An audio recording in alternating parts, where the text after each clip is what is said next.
He had performed in front of 90,000 screaming fans, private jets, platinum plaques, a mansion in Malibu. They called him the voice of the generation. But on a rainy Tuesday night in London, Jackson Reed was naked in a hotel bathtub, one arm dangling, one empty syringe floating beside him, and one thought echoing in his head like a broken chorus. Is this it? Not fear, not guilt, just silence. Not the holy kind, the kind that swallows you whole. By the time his manager kicked the door down, Jackson had stopped breathing. His pulse was a whisper, his skin the color of regret. They revived him, but something inside him stayed dead. The headlines hit the next day. Jackson Reed overdose. Survives by seconds, rocks fallen God. Found face down in bathroom, social media mourned. Then mocked, then moved on. But Jackson couldn't move at all. He woke up in a white room that smelled like chemicals and second chances. The nurse asked him if he knew what day it was. He didn't even know what year it was. Rehab in the States had failed twice. So this time his record label sent him far away, out of sight, out of headlines, to a rehab clinic in Turkey. Someplace spiritual, the PR team had said. Someplace quiet. He didn't argue. He didn't have the energy. The clinic sat on a hillside outside Istanbul, surrounded by olive trees and old stone. No paparazzi, no guitars, no vodka, no escape. They took his phone. They gave him herbal tea. And they told him, rest, walk, heal. But healing wasn't what he wanted. He wanted numb. And this place didn't numb. It made you feel. The first week, Jackson didn't speak, just stared at the ceiling during group therapy. Ate cereal with no sugar, walked in circles. He hated the silence, the clean air, the absence of noise. Because noise had always been his armor. The roaring crowds, the bess, the flashing lights. Now just breath. Then one night it happened. He couldn't sleep. The ceiling felt like it was pressing down on his chest. So he threw on a hoodie, stepped outside barefoot, and wandered down the gravel path behind the clinic. The stars looked fake, too clean. And then from somewhere in the village, echoing through the hills, came a sound he had never heard before. A human voice, not singing, not screaming, but calling, steady, melodic, mournful, majestic. Allahu Akbar, Allahu Akbar. Jackson froze. It didn't feel like music, but it moved like it. Not toward applause, towards something higher. He didn't know what it meant, but for some reason his eyes welled up. He stood there barefoot in gravel hoodie over his messy blonde hair, face tilted toward the sky. No cameras, no chords, just one man alone, being called to what he didn't know. But the sound cracked something in him that heroin never touched. When the Adhan ended, the silence that followed didn't feel empty. It felt full. For the first time since he was 12 years old, Jackson Reed didn't want to sing. He wanted to listen. The next morning, Jackson asked a question he never thought would leave his mouth. What was that sound last night? The nurse blinked. You mean the Adhan? The call to prayer. Happens 5 times a day. You heard the one before dawn, Fajr.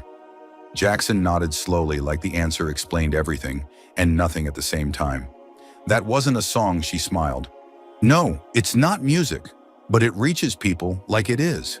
He didn't say anything for the rest of the day.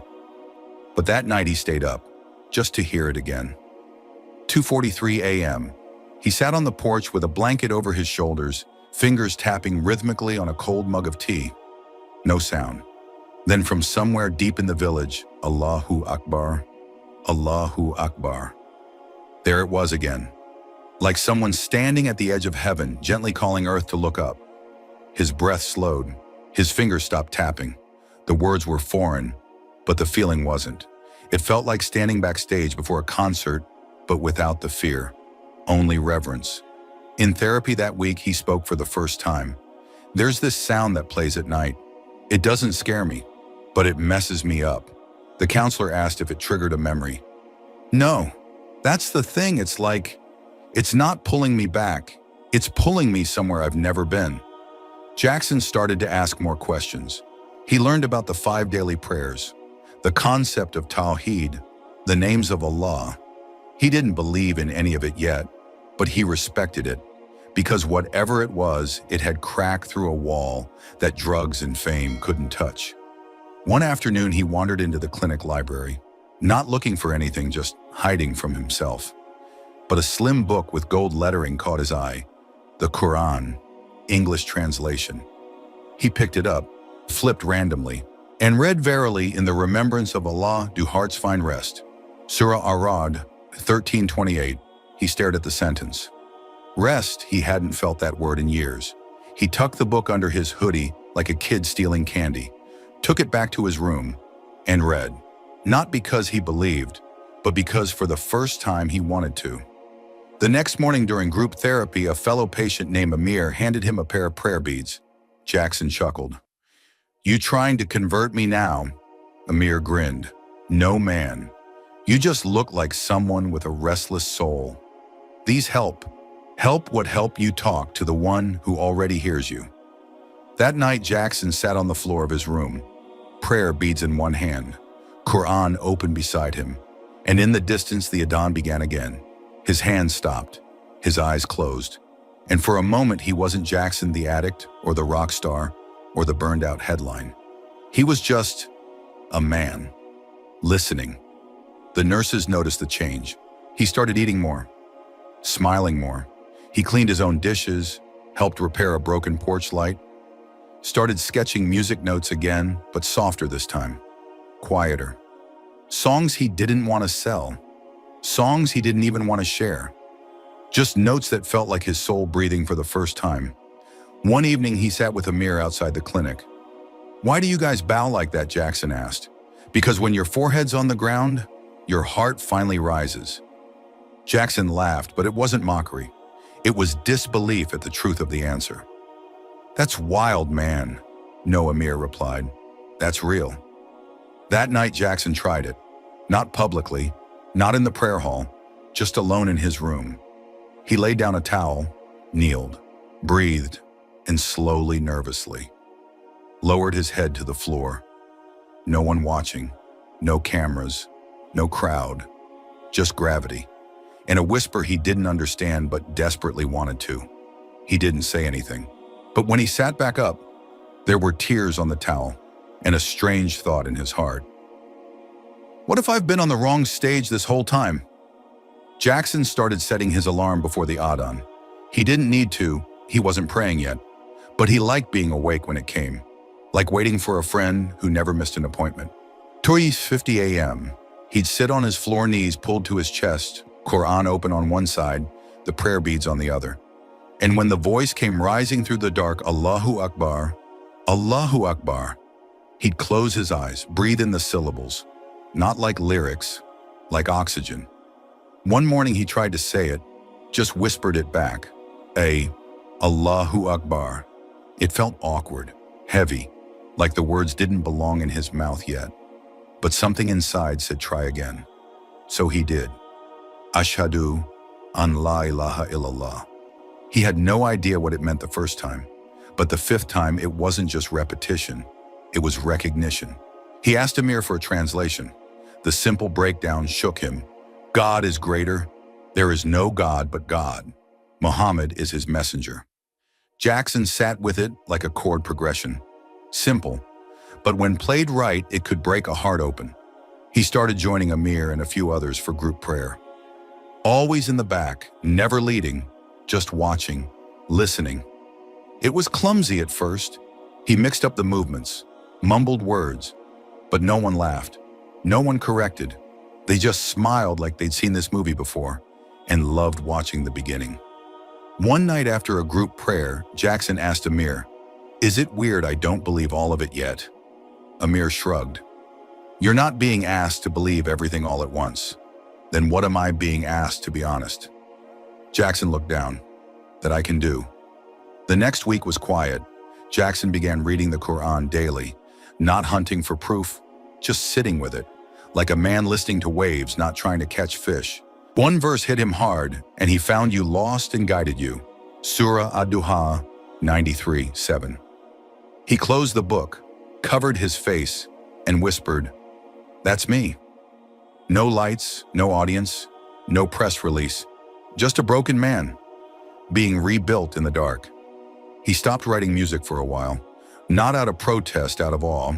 The silence felt too full to interrupt with chords. But then something shifted. He picked up a pencil and scribbled on the back of a pamphlet. Not everything that sounds holy has to rhyme. He began composing again. Only this time the music wasn't for radio. It was for returning, gentle, wordless hums that reminded him of the call to prayer, of whispers between him and Allah.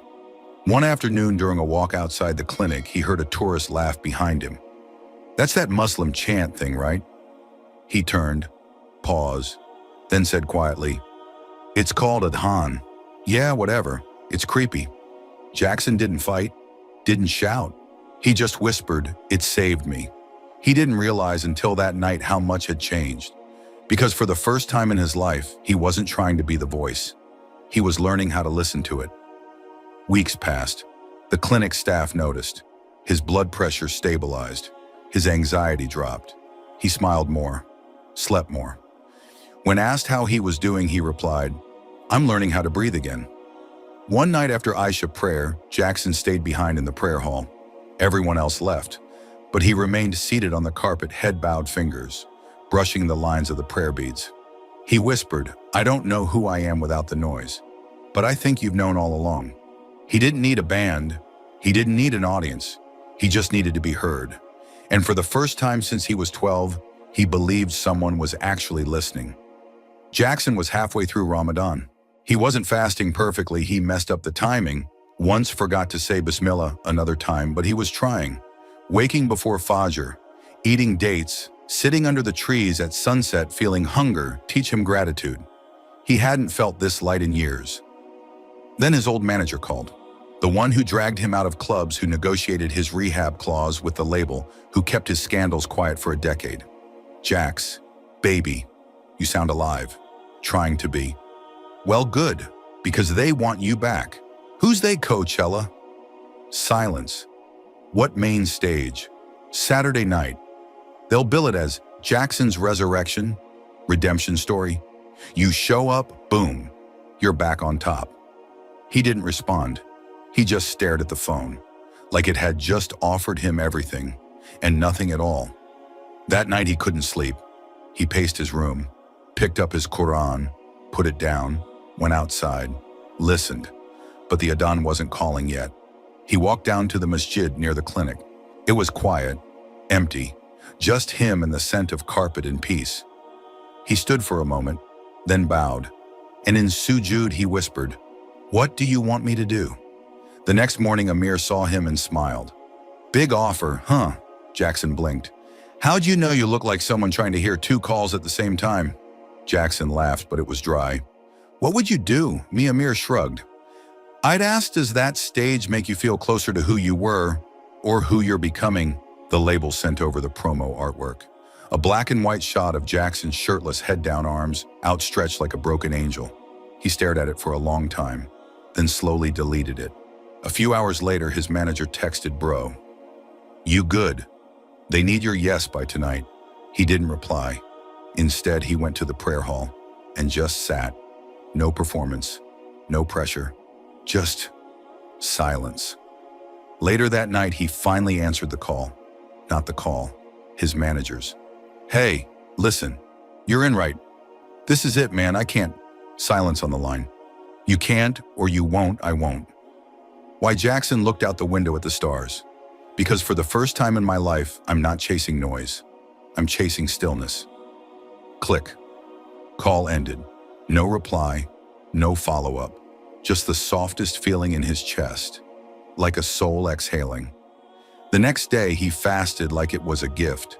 He cleaned the masjid steps, helped an older man carry his groceries, shared half his iftar with a kid who had no family. And that night, the Adhan hit different. Not like a song, not like a call, but like a response, as if the sky finally answered back, "You chose well." Later, Amir found him sketching something in a notebook, writing music again, sort of. For who? For me. For him. For whoever needs a melody to cry to at 2 a.m. Amir smiled. "You ever think maybe this was your real concert all along?" He didn't need stages anymore. Because the audience he cared about now was always listening. That week, the clinic asked him to share something at the weekly reflection circle. He didn't prepare a speech. He just sat down, looked around and said, "I used to sing for millions, but I never felt heard until I prayed for the first time. The silence I feared most is the only thing that ever healed me." No applause, just heads nodding. He didn't need cheers anymore. Only clarity, only truth. Jackson had been in the clinic for nearly 4 months. His eyes were clearer, his smile real. He fasted during Ramadan, made dhikr at sunrise, joined prayers at dusk. But there was something he hadn't done, something he kept pushing off with phrases like, "I'm still learning. I'm not ready yet. It's a big step." And it was, because saying those 2 lines, the Shahada, wouldn't just make him a Muslim. It would mean turning his back on everything the world thought he was. He brought it up one afternoon with Imam Bilal, the soft-spoken scholar who led prayers at the village masjid. "Can I ask you something?" "Of course, what if I believe in it? But I'm scared to say it." Imam Bilal didn't flinch. "Then you are not alone. Many people stand at the edge of truth trembling. It means your heart knows the weight of what you're about to carry. Is that okay? It's more than okay. It's beautiful. The Prophet said, 'He who says La ilaha illallah sincerely will enter paradise.' Not perfectly, not fearlessly, just sincerely." That night, Jackson couldn't sleep. He walked outside again. No hoodie this time. Just a prayer rug slung over his shoulder like a guitar case. He laid it down under the stars, faced the Qibla, and bowed. In sujud, he didn't say anything, not out loud. But in his heart, he whispered, "If I say it, I know there's no going back." But maybe that's the point. The next day, the clinic announced a closing ceremony for the end of Ramadan. A small gathering. Staff, residents, some families. No cameras, just stories, reflections, tea and dates. Jackson was asked if he wanted to say a few words. He said yes, but didn't tell them what he planned. As sunset approached the courtyard, filled with quiet laughter, soft chatter, the scent of cinnamon and mint, Jackson sat near the edge, heart pounding like it used to before a concert. But this time the stage was gravel, the microphone, his voice, and the crowd just souls, like his. Imam Bilal stepped forward. "Before we close, we have a guest who wishes to speak." Jackson silence. Jackson stood, walked forward, took a deep breath, and said, "Most of you knew me as a singer. Some of you knew me as a mess."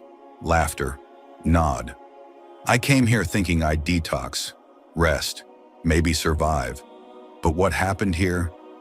It wasn't recovery, it was a resurrection. I found something. Or maybe it found me. A sound, a call, a silence that sang louder than any song I've ever written. And today, I want to answer that call." He turned to Imam Bilal. "I'm ready." The Imam nodded. The crowd hushed. And with a shaking voice, Jackson said, "Ashhadu an la ilaha illallah wa ashhadu anna Muhammadan Rasulullah."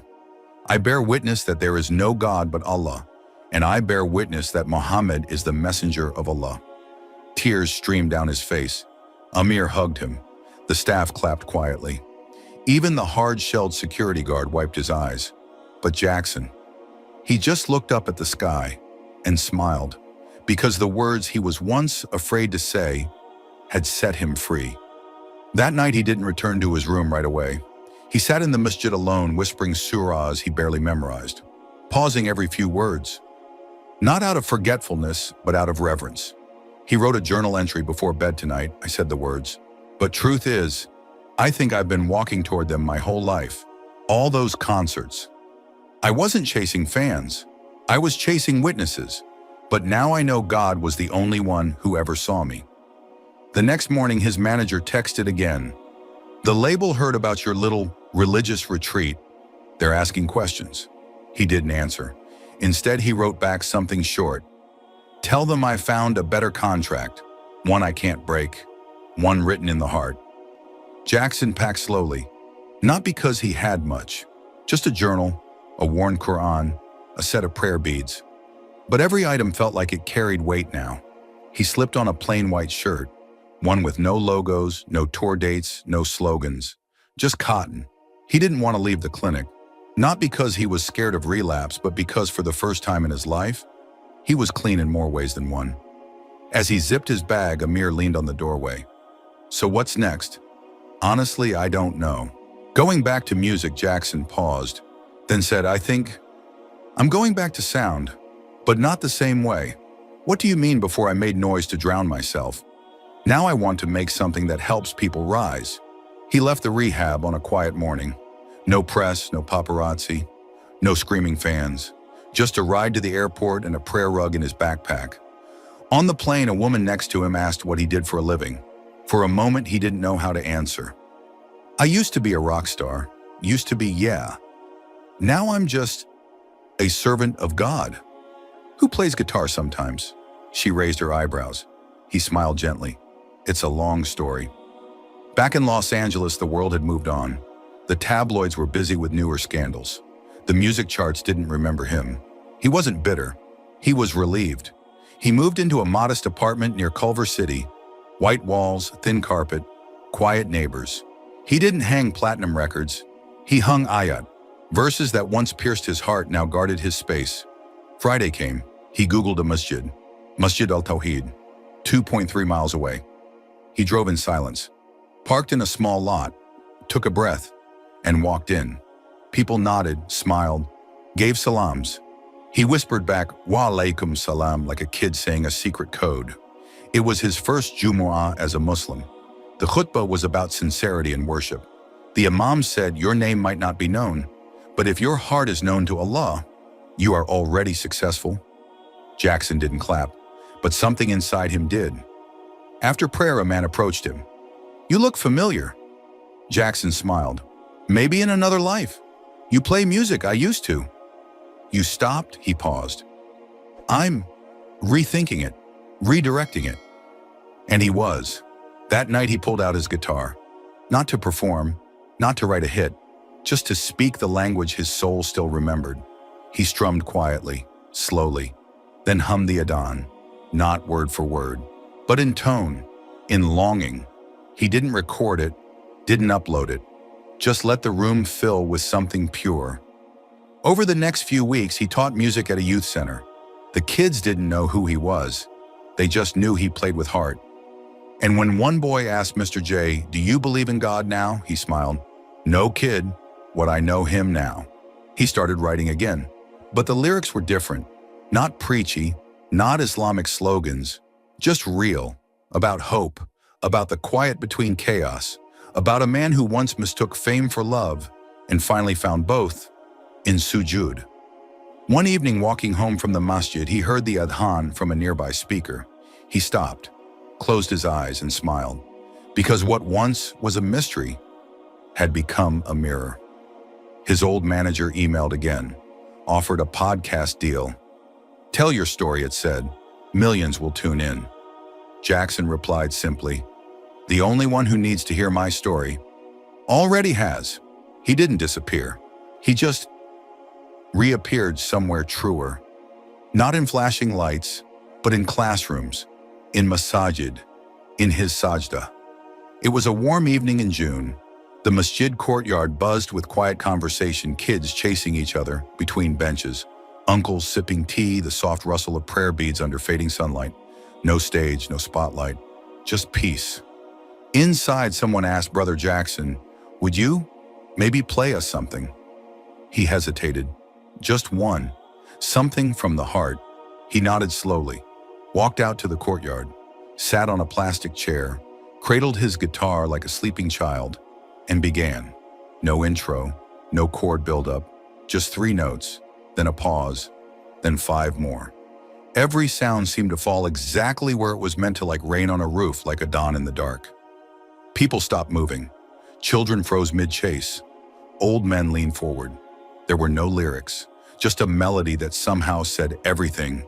Regret, return, release.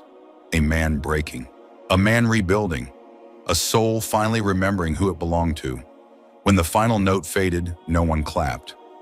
Not because they didn't love it, but because it felt like prayer. And you don't applaud prayer, you let it settle. Jackson smiled softly, stood, Set the guitar down beside a boy who was watching with wide eyes. "It's yours now," he whispered. "But it's yours, not anymore." I found a better sound. The boy clutched the guitar like it was treasure. Jackson turned, walked toward the masjid steps. That night he didn't go home. Instead, he stayed at the masjid for Isha, prayed quietly, took a deep breath after the salam, then did something he hadn't done in weeks. He stayed in sujud for a long, long time, face pressed to the carpet, heart open, thoughts silent. There was no song playing in his head, no beat, no hook, just a presence, just stillness. And for once, he didn't need to move. The imam noticed, so did a few brothers nearby. But no one disturbed him, because everyone knew he wasn't just praying. He was arriving. Minutes passed, then more. He finally sat up, face damp with tears, whispered under his breath, "I made it," and smiled. Weeks later, someone posted a blurry photo online, Jackson in sujud under the courtyard stars. No context, just the caption. "When silence says everything." It went viral, not because people knew who he was, but because something in the photo felt like truth. Months passed. Jackson kept a low profile. No tours, no albums, no headlines. But every Friday he was there at the masjid, folding chairs, sharing dates, playing with the kids after Jumu'ah. Sometimes he'd hum quietly while sweeping, a tune only he recognized, because it wasn't from any record. It was from the night the sky whispered, "Allahu Akbar," and his heart finally answered back. People sometimes asked if he missed fame. He'd smile. "I don't miss being seen. I love finally being known." He wrote one last lyric in his journal. "The loudest sound in my life was the silence after I said, 'La ilaha illallah.'" We chase stages. We chase applause. We chase being unforgettable. But the most beautiful kind of life is the one that ends in sujud. No cameras, no crowds, just you, your breath, and your Lord. Jackson Reed, now Yusuf, 1986, reborn in 1446, AH. Jackson Reed's story reminds us that the loudest applause can't fill the quiet ache inside. We spend our lives chasing noise validation, fame distraction, only to realize we're running from the silence that could actually heal us. He was adored by millions, but unknown to himself. Until one night in the most unlikely place, a voice pierced the dark Allahu Akbar. It wasn't a song, it was a summons, not to perform but to return. His transformation teaches us something timeless. Peace is not found in becoming more, but in becoming still. The soul doesn't rise when we're on stage. It rises when the forehead touches the ground. Sujud isn't weakness, it's surrender. And surrender is the door to real strength. We live in a culture that tells us to keep climbing, but sometimes the highest moment of your life is when you bow. This isn't just a story about a rock star. It's a reminder for all of us when the music stops, when the applause fades, what's left. If it's not peace, then maybe it's time to listen again, because the quietest sound, the Adhan, might just be the one calling you home. He had closed deals worth billions, flew first class without thinking, tipped more than some people earned in a week, and every December his bonus could buy a mansion cash. But one night in Dubai, a voice from a minaret cracked his world open. It wasn't loud. It wasn't even in a language he understood, but it stopped him mid-sip of his $800 whiskey, and for the first time in 17 years, Daniel Pierce forgot what he was chasing. $5 million Daniel. You did it.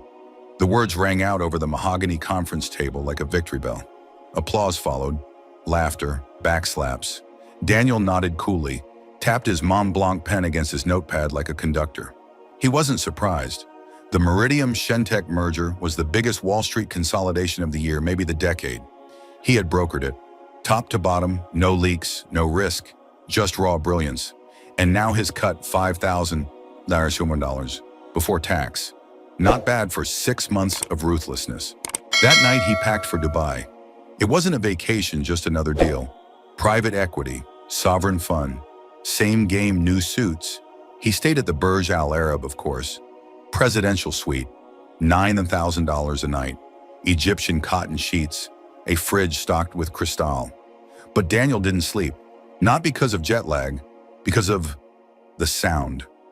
At exactly 4:47 a.m., something drifted into his room from the city below. A voice, distant, echoed, not music, not sirens. It was haunting, melancholy and majestic all at once. He walked out onto the balcony, shirtless, barefoot, staring into the half-lit horizon. Allahu Akbar, Allahu Akbar. He didn't know what it meant, didn't even know it was called Adhan, but it stirred something deep, something he couldn't name. He stood there for the full call, not blinking, not scrolling, just listening, and when it ended, he stayed frozen, staring at a city he thought he understood. At breakfast, he asked the concierge casually, "Hey, what was that song I heard early this morning?" Around 5, the man smiled politely. "That was the Adhan, sir, the Islamic call to prayer." "Oh, pause. It happens every day, 5 times a day, sir. Always, everywhere." Daniel blinked. Everywhere, 5 times a day, and no one's charging for it. Back in New York a week later, Daniel found himself searching for the sound online. YouTube, Spotify. He didn't know the terms. Eventually, he typed Muslim prayer voice, morning, and found it. He clicked one. Same cadence, same chill down the spine. But now, he could read the English subtitles. God is the greatest. I bear witness that there is no God but Allah. He leaned back in his Eames chair, eyes locked. Something inside him cracked like old marble under stress. That weekend at a networking gala in Soho, Daniel wandered into the personal library of his host, Mr. Yassin, an Emirati hedge fund executive. Cigar in one hand, bourbon in the other, he scanned the shelves. Books on finance, politics, and a small worn volume with Arabic script on the cover. The Qur'an. Curiosity 1. He opened to a random page and saw you were consumed by competition until you visited the graves. Surah At-Takathur 102, 1-2. Daniel's heart stuttered. His throat went dry. He reread it. Consumed by competition until you visited the graves. He closed the book, set it down slowly, left the room without finishing his drink. That night he couldn't sleep. He kept hearing the ayah repeat in his mind, until you visited the graves. And then without thinking, he whispered, "What if? I've built my whole life on the wrong scoreboard." The next morning at the firm's Monday war room, the final documents for his $5 million payout were prepared. All he had to do was show up, nod, and sign. But Daniel didn't show up. He didn't call either. He was still sitting in his apartment, staring at a bookmarked verse in a Qur'an he'd just ordered on Amazon the night before. Daniel didn't go into the office that week. He told his assistant he needed strategic headspace. In reality, he needed space from himself. Each morning he opened the Qur'an. No ritual, no incense. Just him, coffee, and verses that felt like lightning bolts wrapped in silk. He didn't know Arabic, but the English shook him enough. He read slowly, awkwardly. Indeed, man is in loss. Surah Al-Asr 103:2. They know the price of everything, but the value of nothing. Paraphrased from Surah Al-Mutaffifin. 83. He whispered to the page, "Why does this feel like it's talking to me?" Each verse didn't just describe the world. It described Wall Street. It described him. He couldn't focus in meetings anymore. Every time someone said maximize, he heard greed. Every time someone said leverage, he felt manipulate. When someone joked, "You crushed that deal, Dan," he'd smile politely, while a line from the Qur'an echoed inside, "Woe to those who deal in fraud." His therapist called it a values recalibration. His gut told him it was something bigger. He started Googling things he never thought he would. What is Tawheed? Dinar. Kurshiwi. What does Islam say about money? Sure, you Muslims believe in Jesus? Sarwinasan. 1. What happens after death in Islam? Key. And finally, can I read the Qur'an if I'm not Muslim? The algorithm caught on. Soon his YouTube feed was filled with khutbah clips, Adhan recitations, and Islamic lectures.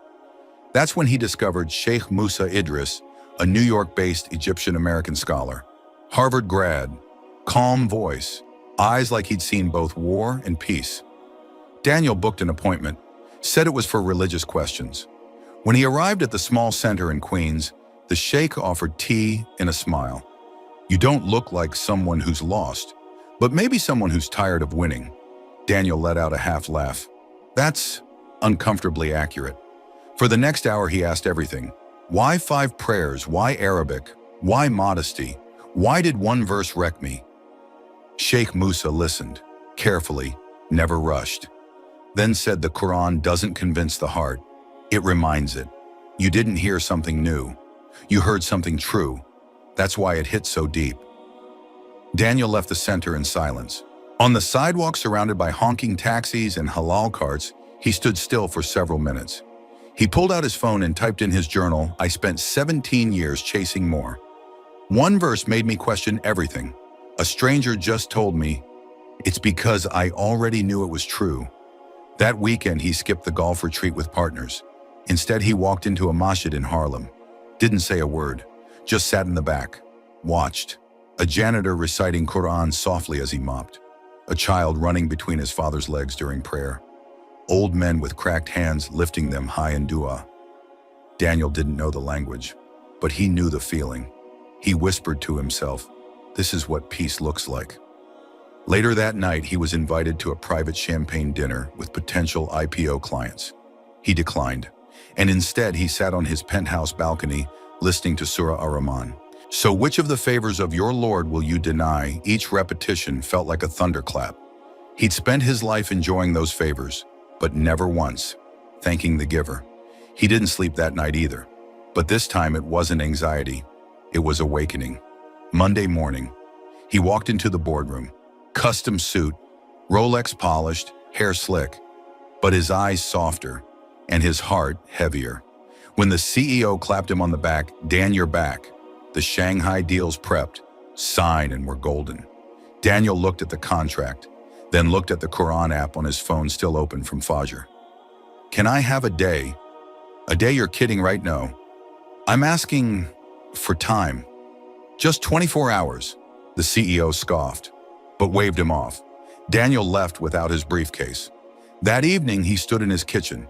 He opened the Qur'an again, this time intentionally. He landed on whoever turns away from my remembrance. Indeed, he will have a miserable life. Surah Taha 20:124. His eyes welled up. He whispered, I've been wealthy for years, but I've never not been miserable. The following week, Daniel stopped going to happy hours. He started declining invitations discreetly at first, then more openly. The brunches, the rooftop dinners, the networking cocktails, all felt like reruns of a show he didn't want to star in anymore. Even the laughter sounded different now, forced, empty, recycled. His coworkers noticed the shift. Hey Dan, you good? You've been off lately. Just rethinking some things. Midlife crisis chuckle. Maybe, but what if it's the first time I've actually been awake?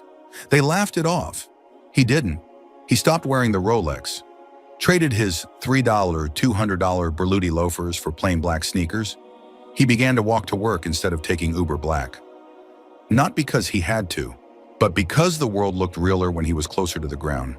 At night, his penthouse felt cavernous, so he turned off the lights, lit a candle, read Qur'an. His therapist called it minimalist therapy. But for Daniel, it wasn't about minimalism. It was about meaning. One night while scrolling, he saw a clip of a Syrian boy in a refugee camp, smiling, holding a cracked Qur'an, saying in perfect Arabic, even if we lost everything we still have, Allah. Daniel paused the video, stared at it. This kid has nothing, and he has more than I ever had. He closed his laptop, went to the window. The skyline glittered cold, proud steel. He whispered, how many towers have I built that stand tall but hold no peace? The next morning, he called his accountant. I want to liquidate some of the portfolio. How much are we talking, Daniel? Enough to cover me for a few years, maybe longer. Whoa, that's not how you play the game. I think I'm done playing. He pulled out of the Shanghai merger. The firm panicked. Board meetings exploded. His inbox flooded. One message stood out. You're walking away from 5 Mellers. That's madness. Daniel typed back, what's matter is selling your soul for it. Then deleted the draft. Didn't send it. Instead, he texted Sheikh Musa, can we meet? They met at a modest cafe near Astoria Park. No one stared. No one cared that Daniel used to be on Forbes, 40 under 40. Sheikh Musa sipped mint tea, then asked, "How's the noise?" Daniel smiled. "Getting quieter, but sometimes it fights back." "Of course it does. Shaitan never gives up easy, especially when he's losing his favorite soldier." Daniel swallowed hard. "How do I know if I'm doing the right thing?" The sheikh leaned forward. "When your dunya screams but your heart is finally quiet, that's usually a good sign." Daniel began spending his days at the masjid library. He took Arabic classes at night. He sold his wine collection, gave away half his suits, started wearing simpler clothes.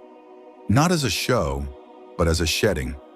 One afternoon, he watched an older man teach a boy how to make wudu. The boy kept messing up. The man kept smiling. No pressure, no scolding, just presence. Daniel had led million-dollar teams, but he'd never taught anyone how to be clean on the inside. He started journaling more. "I thought I'd feel smaller without the money, the power, the image, but I feel fuller, like I'm finally in my body again." On Friday, he walked into Jumu'ah, took off his shoes, entered the prayer hall, sat on the carpet. The khutbah was about the Prophet, how he lived, simply loved, quietly gave generously. Daniel felt tears rise without warning. He used to sit in boardrooms with marble floors, but never felt this rich. Later that night, he wrote in his journal, "I think I know now. I don't need to sign the contract. I need to tear it up." The office was quiet when Daniel walked in.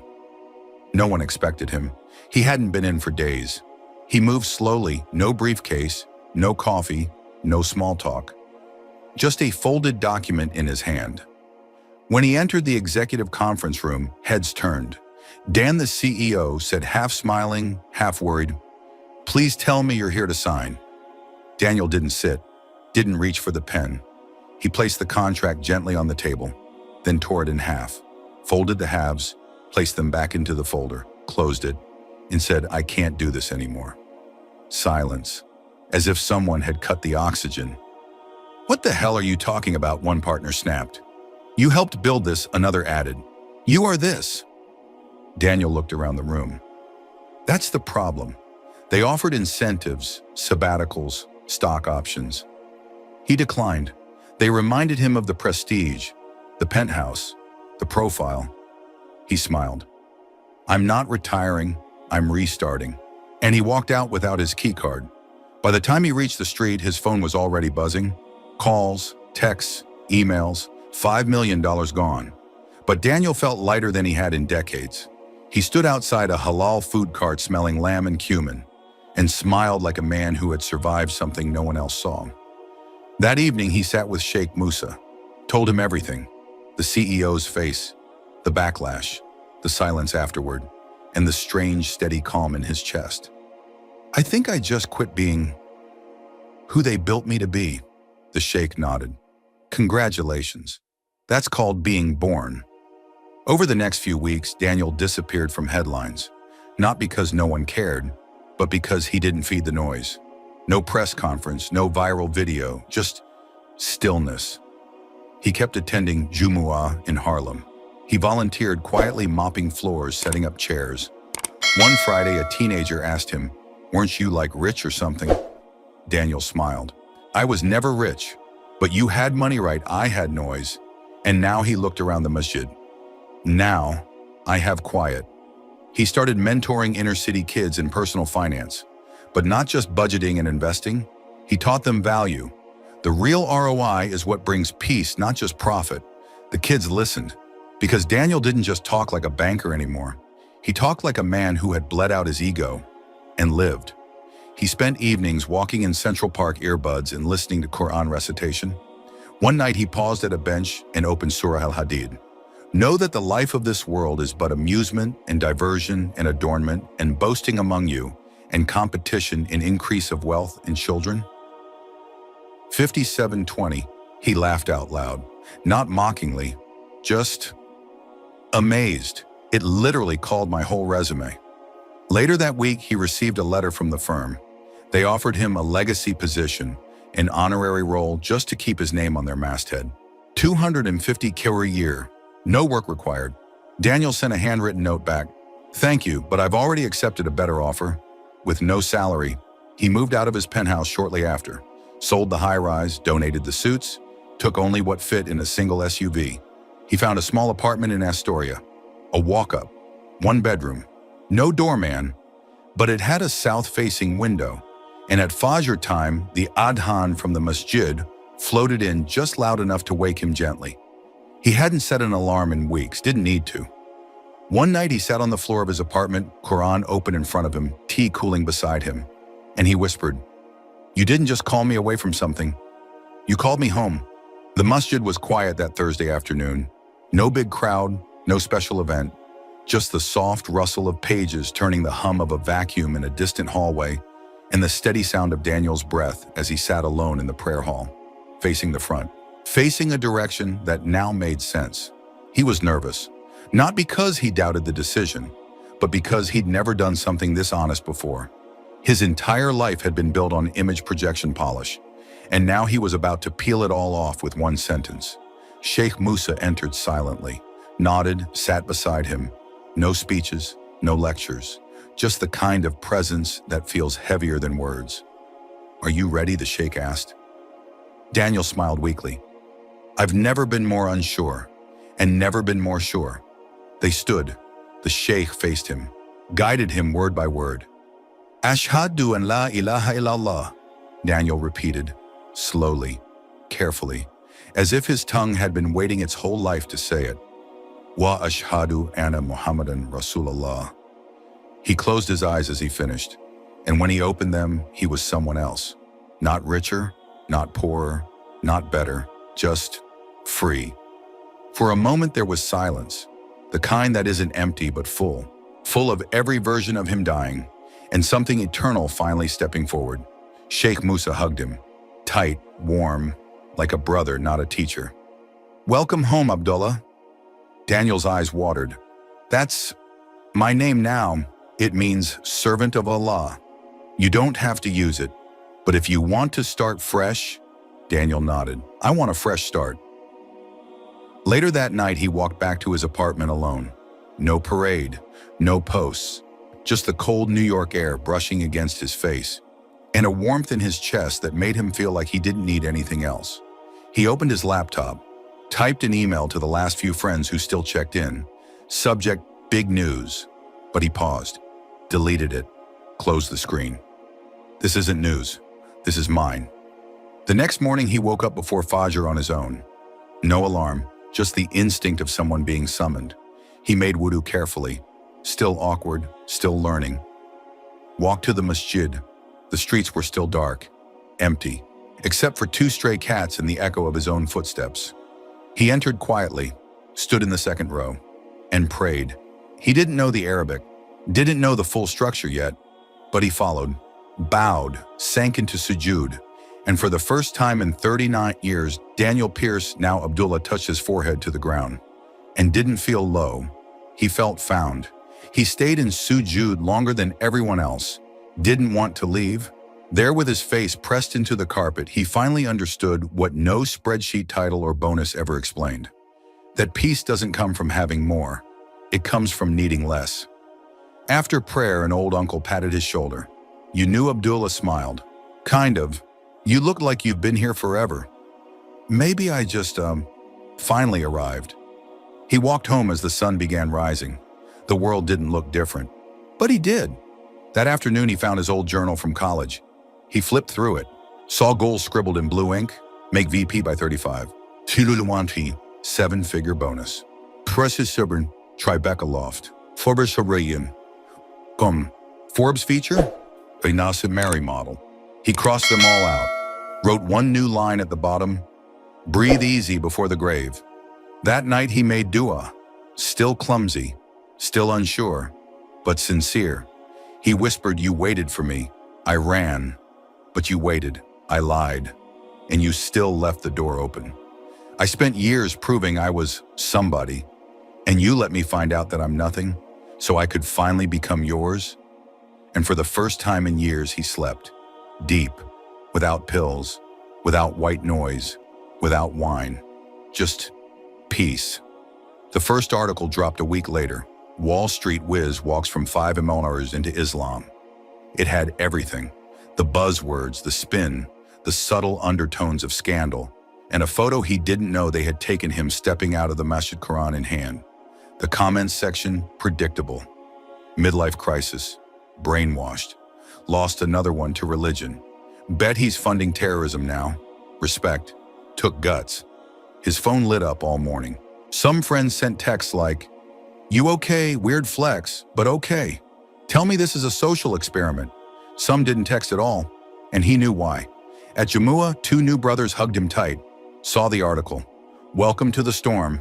He smiled, didn't expect it so soon. "You took Shahada." Shaitan had to react. He tried to downplay it, tried to go about his day, but the headlines followed him. Old colleagues started sending him DMs laced with sarcasm or fake concern. "You're a sheikh now. You praying 5 times in Arabic? Is this forever or just a detox thing?" Abdullah didn't reply. He didn't need to. He made his morning walk to the masjid anyway. He still sat in the back row quietly, still recited what he knew, still messed up the tashahhud sometimes. But his sujud, it grew longer, deeper. He told the carpet what he couldn't say to the world. "I know they don't understand, but I finally do. That's enough." One day, outside the masjid, an older black Muslim man named Imam Karim caught his arm. "You were a banker, right?" Abdullah nodded. "Wall Street, so you know about value, too much." The Imam leaned in.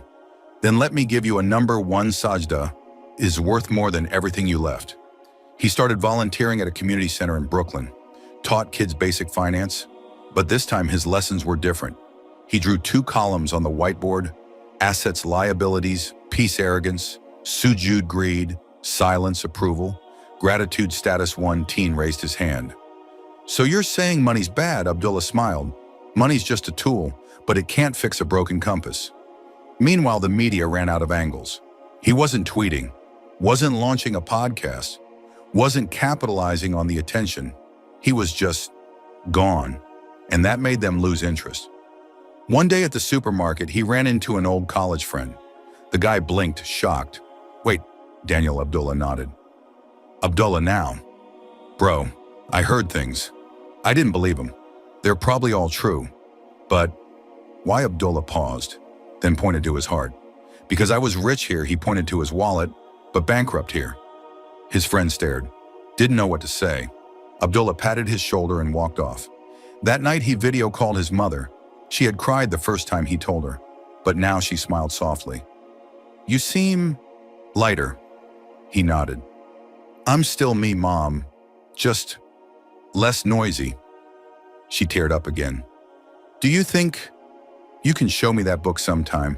Abdullah froze, then smiled. "I've been waiting my whole life for that question." Later that night, he sat by the window, Qur'an in his lap. The city below didn't know who he was anymore. But for the first time, he did. He whispered, "They tried to define me by what I left, but only Allah knows what I gained." He looked up at the stars between buildings. "You taught me that leaving something big is the only way to make space for something infinite." It had been almost a year since Daniel Pierce became Abdullah. No headlines anymore. No more boardrooms. No more million-dollar offers. And yet he had never felt richer. He now lived in a 1-bedroom apartment in Astoria, woke up with the Adhan, made wudu in the quiet, walked to the masjid every morning like it was the only place that mattered. Because it was. He didn't miss the power or the private jets. He missed one thing: only being invisible. Fame had stripped that away. But now he had finally become small again. Small enough to sit with children. Small enough to clean bathrooms in the masjid without anyone thinking it strange. Small enough to talk to Allah without performance. He never planned to tell his story. He thought it was his secret, a private transaction between him and the one who turned his world upside down with a single verse. Until one day a young man approached him after Jumu'ah. Nervous, fidgeting. "Excuse me, sir. You used to be on Wall Street, right?" Abdullah smiled gently. "I used to be a lot of things. I saw your story online a few months back. Thought it was fake. But then something started eating at me. I couldn't stop thinking about it." He paused. "I'm from finance too, still in it. But I'm lost." Abdullah placed a hand on his shoulder. Then maybe you're closer than you think. They met for coffee the next day, talked for hours, no pitch, no sermon, just two hearts unraveling the lies they once lived by. The young man left with a Qur'an in hand, and a feeling in his chest he couldn't name. A week later, he sent a text, "I'm ready." Abdullah realized something that day. His story wasn't his. It was a torch, and someone else out there was still walking in the dark. So he wrote it. Not for a blog, not for an audience. Just a letter. Titled "The Ayah That Cost Me $5 million and Gave Me Everything." He printed 10 copies, left them in the masjid library.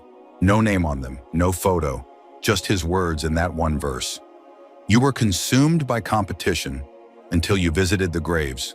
Surah At-Takathur 102, 1-2. People began finding the letter, and something started happening.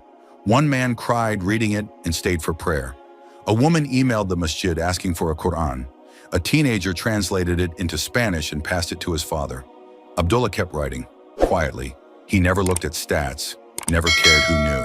Because he knew if even one person heard what he heard that night in Dubai, it was worth more than every bonus he'd ever signed.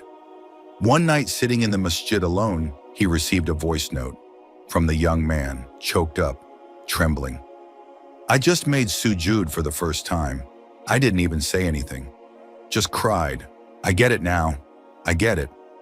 Abdullah put the phone down, lowered his head, and entered sujood himself. It was quiet.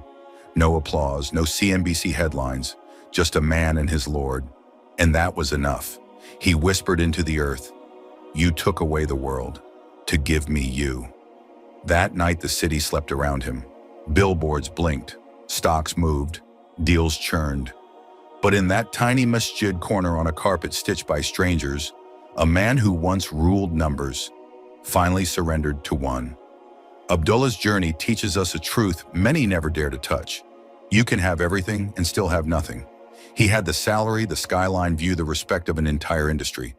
But inside a spiritual bankruptcy, no bonus could fix. What changed him wasn't an argument.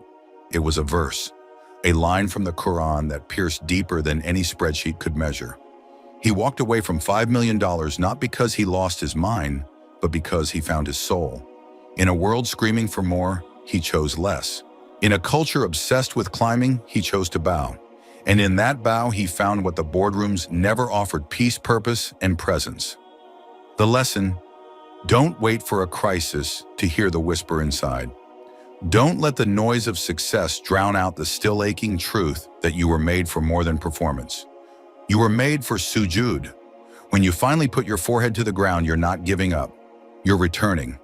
Because what looks like loss to the world is sometimes the soul's.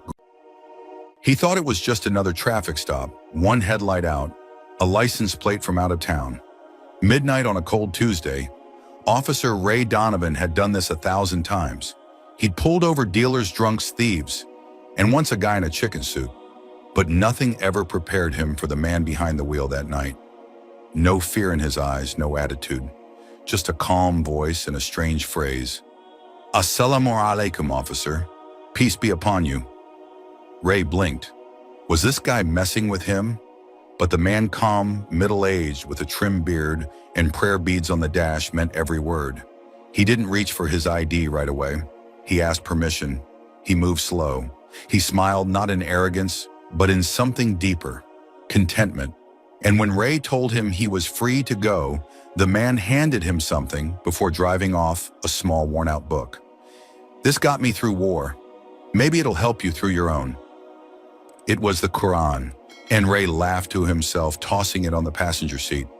But that night, he couldn't sleep, because for the first time in 17 years, he felt like he was the one who got pulled over. Officer Ray Donovan didn't believe in signs. He believed in protocol.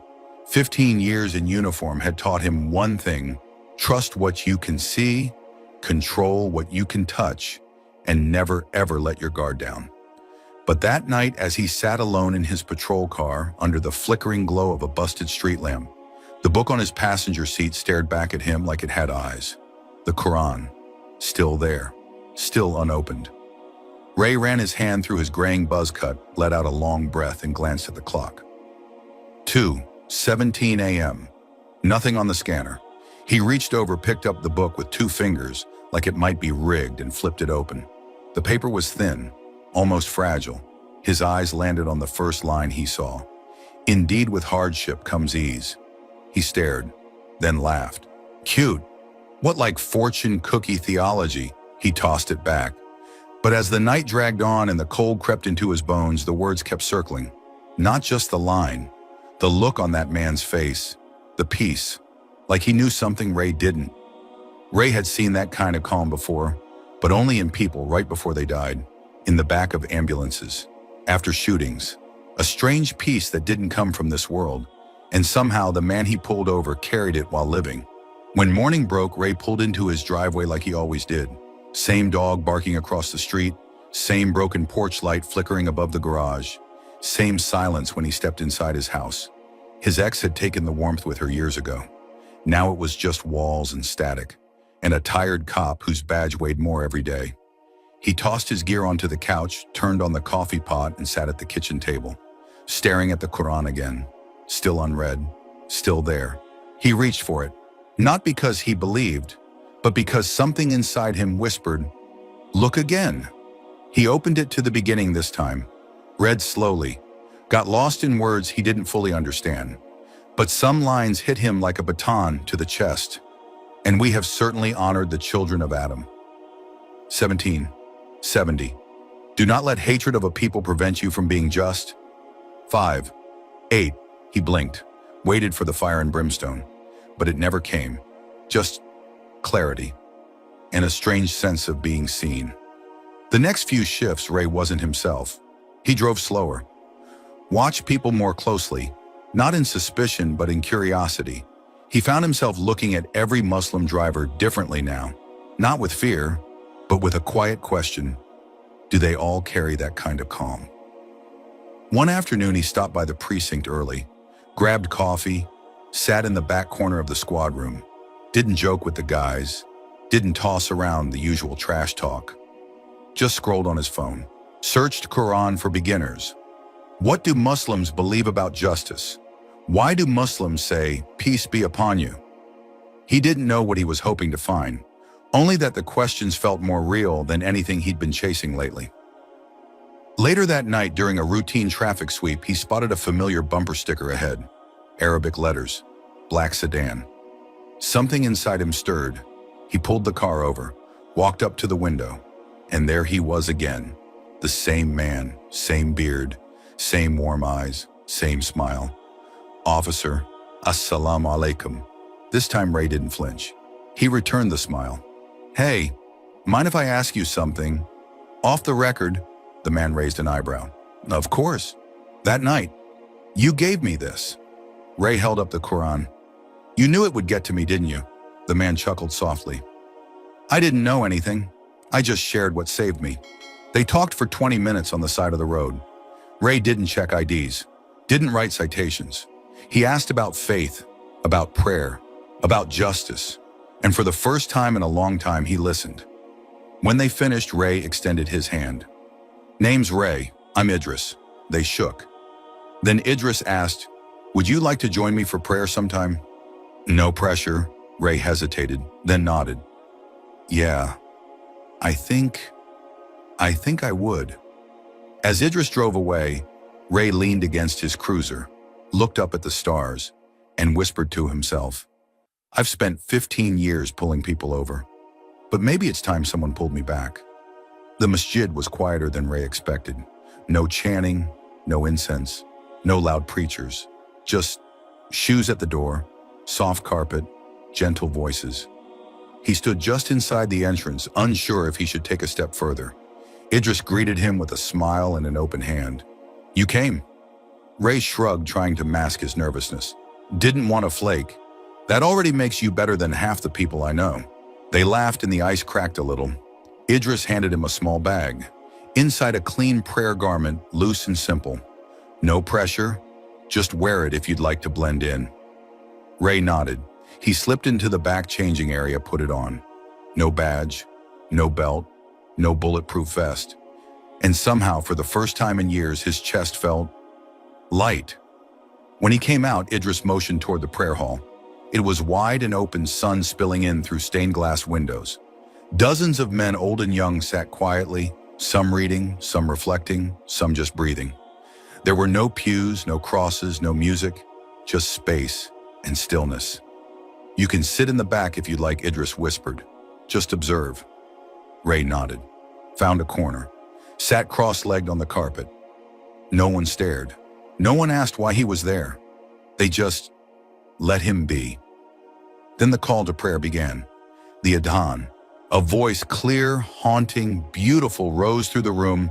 "Allahu Akbar, Allahu Akbar." God is greater. Ray's spine straightened. He didn't know why, but something in him responded before he even understood the words. It was like someone calling home, not to the ears, but to something much deeper. Men began to line up, shoulder to shoulder, no hierarchy, no front row VIPs, a millionaire next to a janitor, a refugee beside a business owner. And when the prayer began, they moved as one, bowed, prostrated, rose. It looked like discipline, but felt like devotion. Ray couldn't move, not out of fear, but out of awe. His whole career had been about control, command. But this was surrender, and somehow it felt stronger. After the prayer, Idris came to sit beside him. Ray's voice was quiet. "I've never seen anything like that. It's like exhaling, isn't it?" Ray nodded slowly. "I don't know what I expected. Maybe noise, judgment. But this," he paused. "This was clean. They stayed after." Ray asked questions. Idris answered. "Why face Makkah? Nastil, why pray 5 times? Sri when biri day, why bow? Subrasun, why in Arabic?" But what struck Ray the most wasn't the answers. It was how calm they were delivered. No pressure, no defense, just invitation. As they walked outside, Idris asked gently, "How did it feel?" Ray paused on the steps, looked out over the street, the same city he'd patrolled for over a decade now, somehow looking different, like someone pressed mute on the whole world. That's what we call sakina, tranquility. Ray looked down. I didn't know that was still possible. That night back in his apartment, Ray sat at the kitchen table. Uniform hung by the door, Qur'an open in front of him. He turned to a page he'd bookmarked earlier. Surah Ash-Shar. "Did we not expand your chest for you and remove from you your burden?" 94:1-2. He read it again and again, until the words weren't just lines on a page. They were a mirror. At 2:00 a.m., he stepped outside. No patrol car this time, just him.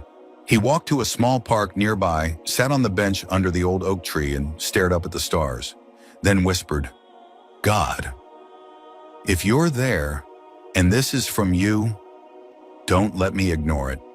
The wind rustled the branches. No reply. But Ray didn't need one, because for the first time in years, he wasn't talking to himself. Ray started going back to the masjid on his nights off. Always late, always quiet. He'd sit in the back like before, not praying, not standing, just breathing, just being. Idris always greeted him the same way. No pressure, no questions, just welcome, brother. Sit anywhere. At work, though, things were harder. The job hadn't changed, but Ray had. He found himself pausing more before drawing his weapon. He looked at people differently now, not just as suspects, but as souls. And that made him slower, softer, which the other guys noticed. His partner Jenkins was old school, rough, loud, proud of never second-guessing. One night during a routine stop, Jenkins pulled over a Muslim kid with a beard and Kufi barely 20. Ray watched the kid's hands shaking as Jenkins shouted instructions. Ray stepped forward. "It's okay. Just relax. Let's see your license real quick, that's all." Jenkins snapped his head around. "You coddling him now? No, just doing the job. With respect." The air turned sharp, but the kid handed over his ID. No trouble. And Ray let him go with a warning. Afterward, Jenkins tossed his gloves onto the dashboard. "You going soft?" Donovan. Ray didn't answer, but in his chest, something cracked. Later that night, back in the locker room, Jenkins cornered him. "You see something in these guys, don't you?" "What do you mean, these Muslims? You treat them like saints." "Forget what happened in '01, Ray clenched his jaw. "It's 2025. Maybe it's time we update our filters. Jenkins spat on the floor. You better watch yourself, Donovan. We're not social workers. We're soldiers. Maybe that's the problem. Ray walked out before he said something worse, sat in his car, put his forehead on the steering wheel, and whispered, "What am I doing here?" The next day he visited Idris at the bookstore next to the masjid, told him everything, the stop, the tension, the fear of being isolated. Idris nodded slowly. You're caught between two uniforms, the one you wear outside and the one you're starting to feel inside. Ray looked up. So what do I do? You ask the one who sees both. That night Ray sat with the Qur'an again, hands shaking. He wasn't reading now. He was pleading. God, I'm losing my place, but maybe I never had one to begin with. A few days later it happened. The line. The moment he couldn't unsee. A call came in disturbance outside a halal grocery. A kid 16 allegedly shoplifting. Muslim. Brown. Hoodie. By the time Ray and Jenkins arrived, the store owner was calm. The kid was apologizing. Nothing violent, but Jenkins grabbed the kid by the collar anyway, slammed him against the squad car. Hard. The kid yelped. Ray's pulse spiked. Hey, that's enough. He ran his mouth. He's just a kid. Jenkins turned. What you defending him now? Ray stepped between them. I said that's enough. Jenkins glared. You're off this stop. No, you're off. A crowd had gathered. Cameras were out. Jenkins cursed under his breath and backed off. Ray led the kid aside, calmed him down, called his parents, and resolved it with the store owner peacefully. No arrests, no bruises, no trauma. But the moment they got back to the station, it all blew up. Jenkins filed a report, said Ray undermined him. Ray was called into the captain's office. The captain leaned back in his chair. You want to explain why I'm getting complaints from your partner? Ray folded his hands. Because I didn't let a teenager get assaulted on my watch. He resisted. He apologized. Silence. Donovan, you've been solid for years, but lately, you've changed. Maybe I needed to. The captain sighed. Take the weekend. Think it over. No need. What Ray stood, took out his badge, placed it on the desk. I've already thought it over. That night he drove home in silence. No uniform, no gun, just him. And for the first time in a long time, he didn't feel afraid. He pulled up outside the masjid, walked in barefoot. Idris looked up. Ray nodded. I left. The force no. The fog. Ray didn't realize how loud the job had been until it was gone. For 15 years, he'd woken up to the buzz of precinct radios, boots hitting concrete, calls crackling through the scanner. Now just stillness. He sat at his kitchen table staring at the same cup of coffee for 20 minutes, unsure if he missed the noise or just didn't know who he was without it. Bills started piling up. No paycheck, no pension yet. Just a resignation letter, a city job severed clean. Friends stopped texting. Jenkins blocked him. Other officers ghosted him. Even his neighbors stopped nodding when they passed. But the masjid didn't. Every Friday, the same men greeted him like he was one of them, even though he hadn't said the Shahada yet. He wasn't a Muslim, not officially, but he wasn't not one either. Idris checked on him daily, sometimes with groceries, sometimes with nothing but a smile. Ray never asked for help, but he never had to. It was just there. One night, Ray showed up early for Maghrib. No one else was there yet, just him, the Qur'an, and that wide-open hall. He sat in the back like always, but something inside pushed him forward. He walked up, row by row, until he reached the front, then sat down, heart pounding, hands open. The imam walked in quietly and sat beside him. No words, just presence. After a while, the imam turned and asked, "How long have you been looking?" Ray chuckled softly.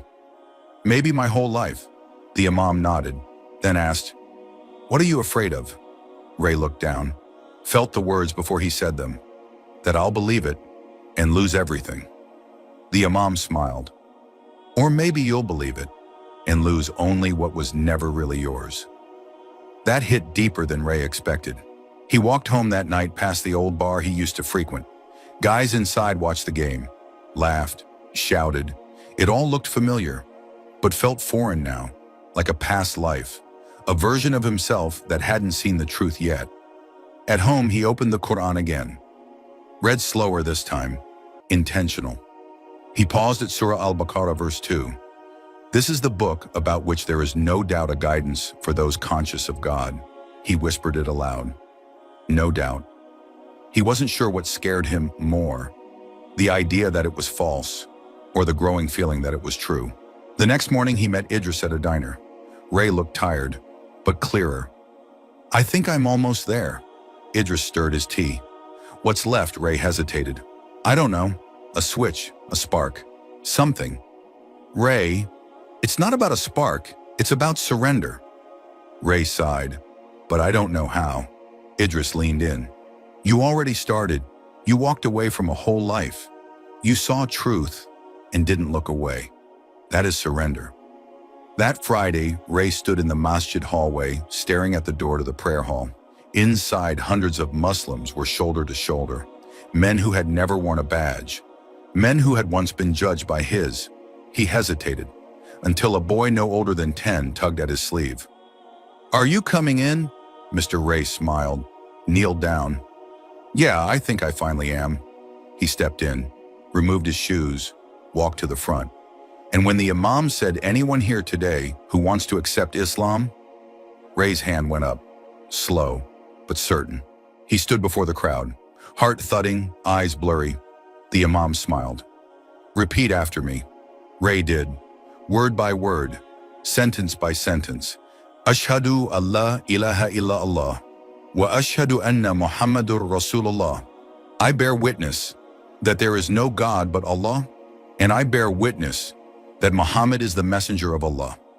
The room erupted in takbir. Allahu Akbar, Allahu Akbar. Dozens hugged him. Some wept. One man kissed his forehead like a father. And Ray, now Isa, just stood there overwhelmed, not by noise, but by peace. That night he sat alone again. Same apartment, same table, but not the same man. He whispered to the ceiling. I used to wear a badge to feel strong. Now I bow to feel alive. The first thing Isa had to learn after Shahada how to walk again, not physically, spiritually. Because when you've lived half your life armored up, trusting only what you can see, taking off that armor makes you feel naked. He was no longer Officer Donovan, not Ray. Now he was Isa. No badge, no gun, no script to follow, just him and Allah. He started waking up before dawn, not because he had a shift, but because something inside him needed that silence before sunrise. He'd fumble through wudu, spill water, mess up the steps. But every time he stood on the prayer mat and whispered, Allahu Akbar, something clicked. Not in his head, in his heart. The community embraced him. Brothers brought him prayer beads, books, support. Someone gifted him a brand new prayer rug with gold embroidery. He slept on it the first night like a blanket. It felt safer than his old bulletproof vest. But outside the masjid, things weren't as smooth. His sister called one morning, confused by his sudden disappearance from the force. You're what now, Muslim? Is that? Like a phase. It's faith. Since when do you believe in God? Since I met someone who did it better than me. Silence. Then Ray. This is going to break Dad. I already was broken. She didn't know what to say after that. He started applying for jobs, anything. Security guard gigs, delivery driving, community centers. Most places said he was overqualified. Others didn't call back. It was humbling, but somehow not humiliating, because he was finally moving with truth, not just around it. One night Idris invited him over for dinner. Simple biryani, homemade mint tea. They sat on the floor, no TV, just conversation. Idris looked at him over a plate of dates. How's your heart? Isa smiled. Quieter, not easier, but quieter. That's the beginning of Baraka. Baraka, blessing, expansion, the kind that fills what the world can't. Isa nodded. I used to think success was promotions, medals, clean arrest records. And now, I think success is sujood without fear. That night he stayed at Idris's house longer than expected. They prayed Isha together. Afterward, Isa asked something he hadn't voiced before. How do I deal with the past? Idris raised an eyebrow. You mean the badge? No. The people, the ones I hurt, the ones I didn't protect. He poured more tea. You can't undo the pages, but you can write the next chapter better. Start with one page at a time. That week, Isa volunteered at a youth center. Just once. But that once turned into twice, then 5 days a week. He taught self-defense, spoke to young Muslim teens about dignity choices and how to deal with profiling. The kids loved him. They called him Coach Isa, and for the first time in years, he didn't feel like he was performing. He felt like he was repairing.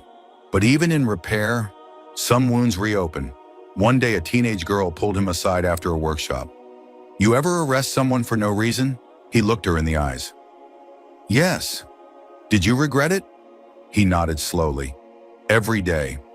She didn't say anything, just hugged him. That hug hit deeper than a riot shield. One evening, Isa stood outside the masjid before Maghrib, watching the sky fade from gold to navy. He wasn't waiting for anyone, just breathing. A young man approached him, maybe 22 shy. You're the brother who used to be a cop, Isa smiled. Used to be. Now I just work for the boss upstairs. The young man chuckled nervously. I'm thinking of coming back to prayer. Been a while. What's stopping you? Guilt. Isa nodded, then rolled up his sleeve, showing the faded outline of an old police patch tattoo. Let me tell you a secret. You can carry guilt, or you can carry sujud, but not both. The young man entered the masjid that night. Isa followed behind him, not as a mentor, not as a guide, just as a man who finally knew where to bow. The invitation came out of nowhere. A flyer printed on bright cardstock slid across the cafe table by Idris. Community night. Friday. They want you to speak. Isa blinked. Me speak? I've barely been Muslim 6 months. Exactly why you should. You're not polished, you're real. Isa leaned back. I was a cop, Idris. Half these folks probably still hate me. Then maybe they need to hear you even more.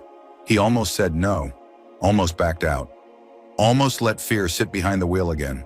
But something stronger than fear rose in his chest.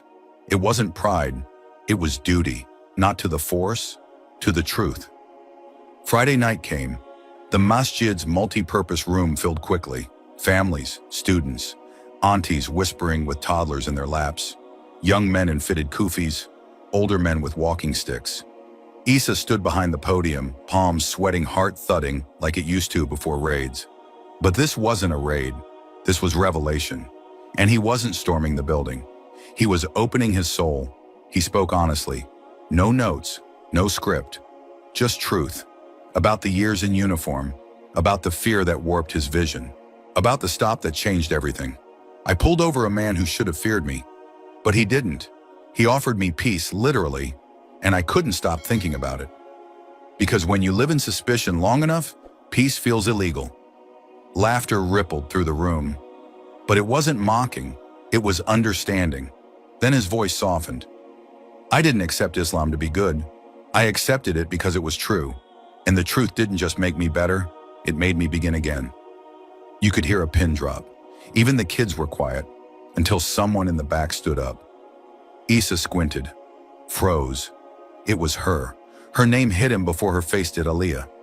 6 years ago, she'd filed a complaint against him. Wrongful stop. Racial profiling. He'd dismissed it then. Said she matched a vague description, but she hadn't. She was a law student just walking home from campus, and now she was standing in his audience. His throat tightened. His hands curled at his sides. She raised a hand not high, just enough to be seen. The imam motioned toward her. Yes, sister. She stepped forward slowly, eyes locked on Isa. You once pulled me over. Near Grant and 12th. I told you I hadn't done anything. You looked me in the face and didn't believe me. The room went cold. Isa swallowed hard. You made me feel small, she said. I walked home that night shaking, and I promised myself I'd never let another man in uniform do that to me again. Isa nodded. I remember. Do you? Not just the stop. I remember what I felt. I felt nothing. That's what haunts me. Silence. A pause stretched across the room like a tightrope. Then Isa stepped down from the podium, walked toward her, No mic, no badge, no defense, just truth. He stopped in front of her, voice steady, quiet. You're right. I profiled you. I took a shortcut with your humanity because I thought my fear mattered more, and I was wrong. She didn't respond, didn't cry, didn't scream, just stood there. Witness to a different kind of justice. He bowed his head. I don't expect forgiveness, but I needed you to hear the apology I should have made years ago. Aaliyah nodded, eyes glistening, then whispered, I believe people can change, but only when they stop hiding behind badges or titles. Issa smiled gently. That's why I left mine on the desk. She walked back to her seat. Issa returned to the mic. The room, still quiet now, carried a different weight, a sacred weight, not of judgment but of release. He finished simply, Islam didn't give me new eyes. It gave me the courage to finally use the ones I had. Afterward, people came up slowly, some with hugs, some with thanks. One teenage boy whispered, You're the first ex-cop I've ever liked. Issa laughed. Me too, kid. That night he walked home under a sky full of stars. Didn't need headlights, didn't need sirens, because he wasn't chasing anymore. He was finally following. The first time Issa saw the Kaaba, he forgot to breathe. It wasn't the size, it wasn't the black cloth or the golden embroidery. It was the silence inside him that it triggered, like something old, ancient, recognizable. He stood among 2 million strangers in Iran. No uniform, no status. Just a white cloth, a shaved head, and a heart trembling with expectation. Idris had come with him, quiet as always. They didn't talk much during the journey, not because they were tired, because everything had already been said. This wasn't about words, it was about presence. They performed tawaf together, circling the Kaaba 7 times. Issa, whispering du'as he barely knew but deeply felt. Tears came without invitation. He wasn't grieving anymore. He was releasing years of power games, regret, guilt, silence. Each round felt like peeling back armor. When they finished, Issa found a quiet corner, prostrated, not just with his body but with every part of his past, and stayed there, face to the marble, forehead pressed to the earth. No sirens, no suspicion, just this, sujud, the position of surrender. But it didn't feel like losing, it felt like finding. He remembered that first Quranic verse he ever read. Indeed, with hardship comes ease. Surah Ash-Shar 94:6. He thought the ease would be money, status, peace of mind, but it was something else. It was God. It was knowing. He was no longer running. Back home, things had changed. People no longer called him Ray. He was Brother Issa now, not a preacher, not a celebrity revert, just someone walking the path and inviting others to do the same. He returned to the youth center, volunteered full-time, started a program called Inner Armor, helping at-risk Muslim teens navigate life with spiritual strength. No fists, no fear, just faith. One afternoon, a girl approached him after a session, hijab slipping, eyes red. Coach Issa, do you ever feel like you messed up too bad for Allah to want you? Issa smiled softly. Every day, she blinked. But you're like, good now. You don't become good, you become honest. And that's when he meets you. That night, Issa stood in prayer alone. No spotlight, no crowd, just Allah. He bowed slowly, then whispered before going into sujud, You pulled me over, and I never want to be let go again. Months later, a journalist reached out, wanted to do a story on the cop who became Muslim. Issa declined. If you want a headline, look at the Kaaba. If you want a story, open the Qur'an. Me, I'm just a footnote. But that didn't stop the ripples. Other officers reached out, some angry, some curious. A few met him for coffee, and Issa never preached. He just listened, then told his story, not to convert, just to connect. One officer came up to him after Juma, eyes watery. I think I'm where you were, brother. Issa nodded. Then take off the armor. The real protection comes in sujud. Years passed. Issa grew older, wiser. His beard turned silver, but his heart younger than ever. He never remarried, but he never felt alone. Because 5 times a day he stood before the one who had never left him. And every time he whispered, Allahu Akbar, he meant it a little more. Isa, older now, kneels beside a teenage boy at the masjid. The boy struggles with prayer positions, fumbles over the words, looks up nervously. Am I doing it wrong? Isa smiles. No, you're doing it like I did, but you're so calm. Isa leans in. That's what happens when you finally stop resisting who you were meant to be. He stands beside the boy, and together, they bow. The story of Isa isn't about a man leaving the force. It's about a man finding his source.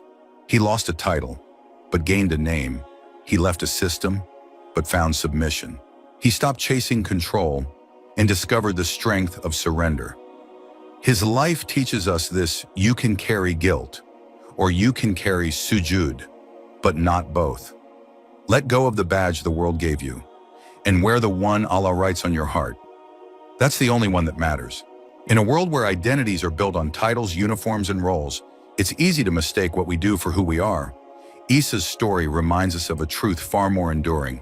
Sometimes you have to let go of what the world applauds to discover what your soul actually needs. He was once a man defined by law, trained to control, taught to suspect. But when he stepped into a masjid, he didn't just remove his shoes, he began removing layers of fear, pride, and false strength. The real transformation wasn't when he took shahada. It was when he learned that sujud, placing one's forehead to the ground, isn't a position of weakness, but of the highest strength. In that act, Isa found what no courtroom or badge could give him: peace, purpose, presence. His journey speaks to anyone carrying a title that's become a cage. You are not your resume. You are not your trauma, and you are not beyond change.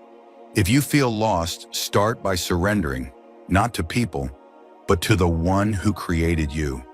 Because the moment you stop resisting truth is the moment life begins to open up. That's the real badge worth wearing.